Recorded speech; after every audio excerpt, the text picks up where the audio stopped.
Well, Soweto residents today are saying they've had enough of the high cost of electricity, never mind the power going out. They're also rallying together and taking to the streets of Soweto to march against the rates and prepaid electricity meters. Eskom has been cutting power, as you'll know, to thousands of Soweto residents. The area, in fact, owing the utility billions. So let's find out what the community wants exactly to fix this. My colleague Masego Rachlaga in Soweto joining us live now from the area. Hello to you, Masego. Just how angry is this community, A, and then B, what do they imagine they want to have fixed? Well, Gareth, when we arrived here earlier this morning, we got a little concerned. We thought maybe we were lost. The group of people that were here earlier is starting to swell up right now because, of course, we expect that that group will be large because Soweto, remember, is one of those areas in Johannesburg that Eskom says owes them a lot of money. And the people of Soweto are saying that, you know, they haven't had to pay so much money for electricity. Why should they have to pay that much when other areas, they count, for instance, informal settlements or other townships such as Alexandra, and they say that those townships are not supposed to pay electricity, so why should Soweto? But also they don't want the prepaid electricity meters. They're saying that, you know, the tariffs from Eskom are too high.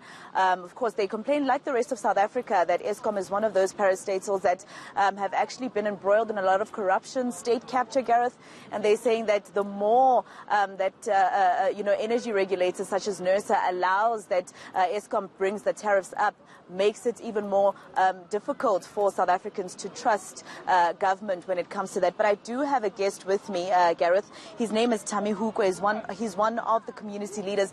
Dr. Hukwe, I see that more and more people are starting to arrive. What are you expecting today? What are we going to do? And you know, when you talk about things such as Eskom, it doesn't look like load shedding is going to go away anytime soon. I mean, they told us to have it for 2 years. So what's the point of even doing this?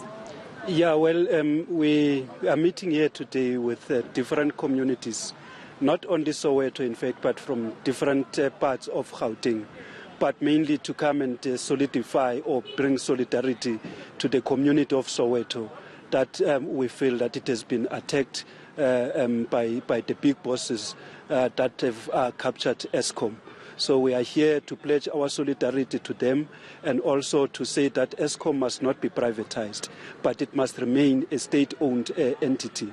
The problem is corruption that is involved with Eskom, but it is not with regards to the ownership of Eskom. Yes.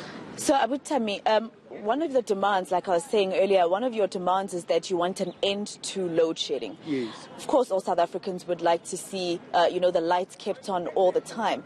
But I mean, government has told us, and Eskom has told us, that we have to brace ourselves for the next 24 months. So what's the point of even doing this? Yeah, we hope that when communities come together, they will be able at least to put a pressure the government in such a way that the government speed up the processes of dealing with technical issues that are causing a load shedding in Soweto and throughout the whole country. We don't necessarily believe that this is a technical issue, but we think it is the corruption that is involved in Eskom that is causing a load shedding. If that is addressed, we believe that it can then speedily address the question of load shedding.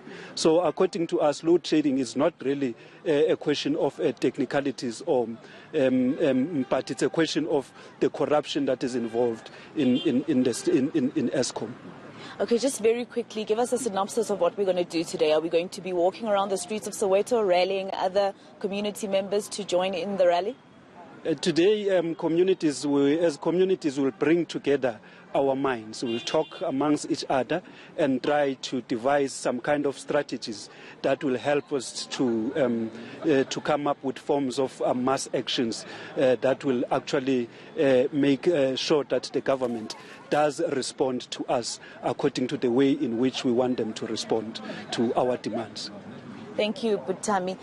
Well, Gareth, we are expecting a few more people to arrive. We've seen, for instance, that Metro Police are here.